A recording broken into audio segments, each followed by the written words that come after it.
Thank you. Thank you very much. A great pleasure to be here. The theme today is don't quit. Don't quit, I think, is an essential part of anyone's life. I'm a storyteller. I run a television channel. I'm in the 24th year of my television journalistic career. So, to those of you who've been interested in news, you would have probably seen me or heard about me or maybe tracked me on social media. You may have liked me, you may have disliked me. Occasionally, you may have abused me. That's a part of life. I'm a living testament of sorts before you today of the theme. I'm a living testimony in front of you of not quitting because I did not attempt initially. It wasn't on my life's trajectory to be a journalist. I actually wanted to be an actor. My initial years were completely unlike what many of you may be enjoying now, what my own children enjoy today. I did not know the protocols. I did not know what are you supposed to do, go through the security, boarding gate, etc. And honestly speaking, I was embarrassed to ask anyone. You need to be strong enough to deal with your own, with your own inner demons. And to that extent, academics certainly, they have a very important part. But I don't think that by getting maybe 100 percentile here, you would have crossed the barricade of success in your life later on. Let me come to the second part, of my journey. So when I was growing up, I was in absolute awe of Madhuri Dixit. Madhuri Dixit may not have been, my best friend or my best pal, but what did I learn from her? What I learned from her subsequently is when I started interacting with her, I met one of her famous directors, Subhash Ghai, over a period of time. And I realized the kind of struggles that she herself had gone through in her initial years. And when I look at my journalistic career, I did not start off to be a reporter. I did not want to be a television anchor. I didn't know the ABC of television journalism. Nobody in my family from 7 generations has been a journalist.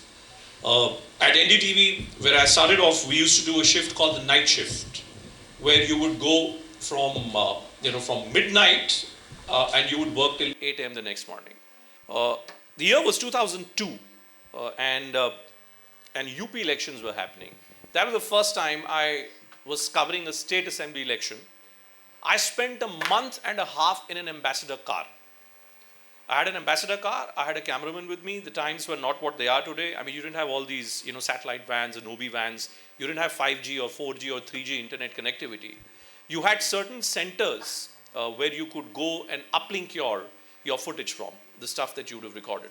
So what we do, me and my team, we travel through the night, sleep in the car to cut costs down and not stay in hotels. And, Today, UPs is completely different. You can be in expressways. In 6 hours, you're in Lucknow. In 8 hours, you're in Ayodhya. And in 9 hours, you could be in Banaras. That was not the case then. You didn't have hotels.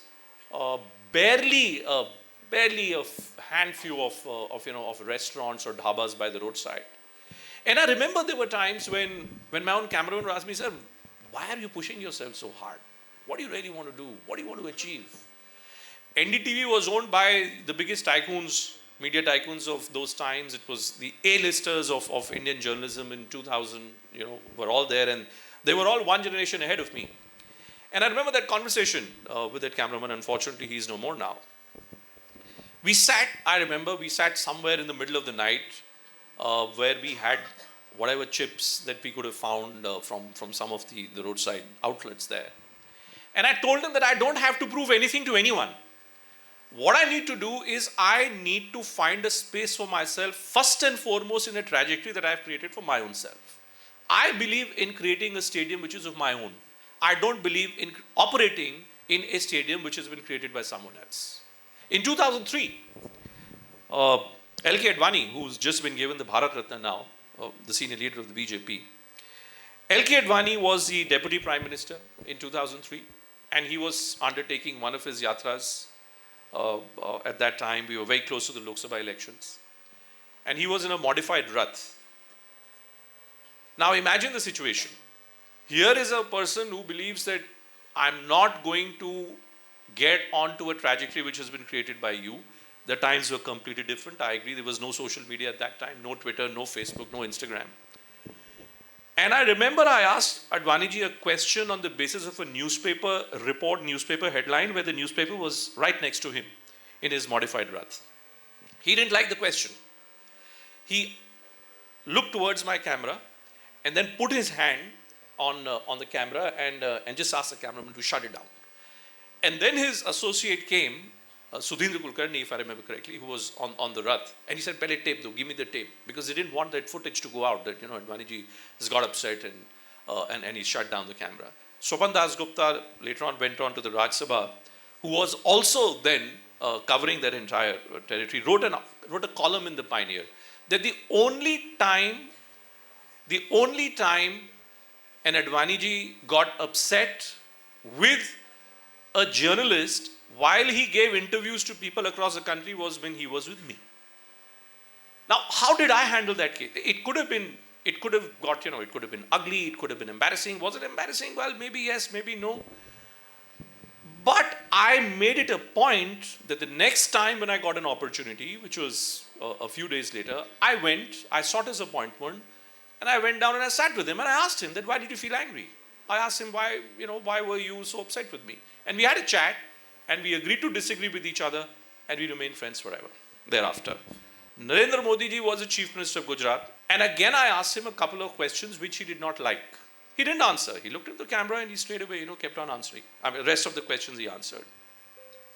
When the interview got over, the BJP went on to win the elections. He gave interviews to anyone and everyone but only one person. That was me. I felt let down. I went to him. He put his arm around me. He said, "You gave me 2 questions then. I didn't want to answer. Now I've given it back to you." So, now look at where he is. And life has gone on for me as well. Then came the year 2020. Thereafter, the next big turning point in my life. I moved away from Network 18. I started off my own channel in partnership with some people, India Ahead. In 2022, that channel ran into some financial problems because the promoter got involved in some legal problems. The option I had in front of me was what? That I give up this entrepreneurial dream and I go back to the comforts of a nice, cushy job with a big company, but I did not take that option. And the reason why I'm still here in front of you, and the reason why our compere and our hosts are introducing me as the editor-in-chief of a Hindi news channel, because we successfully managed to convert an English channel into a Hindi news channel. So I did not quit even then. In your life, people will throw barbs at you. You got to learn to convert those adversities into an opportunity. Let me conclude, since the countdown has begun, let me conclude by giving you and sharing with you the only regret that I have in my life. And that only regret is that I once fell in a trap of interviewing Sunny Leone, the biggest porn star of our times. If you Google my name, you will find me and Sunny Leone coming up first up. If you look for my image, you will see her image with me, and you'll wonder that what is the connection between the two. So there was an interview that I did. That interview triggered off a massive global outrage from Amir Khan to Shah Rukh Khan to everyone, was tweeting about it and saying, "Oh, Mr. Chaubey, you've insulted her." But that was not the case. I had not insulted her. I'd only done my responsibility as a journalist. And how very ironical that today we're living in honor on this very day. Another contentious star of our times, Poonam Pandey, has faked her own death, and now she's being, given, rightfully I would say, the disagreement-based treatment by many people who say that this is nothing else but cheap publicity. So friends, let me leave you with this thought. You will be tested always in life, no matter who you are, no matter how many marks you score in school. Embarrassment is not failure.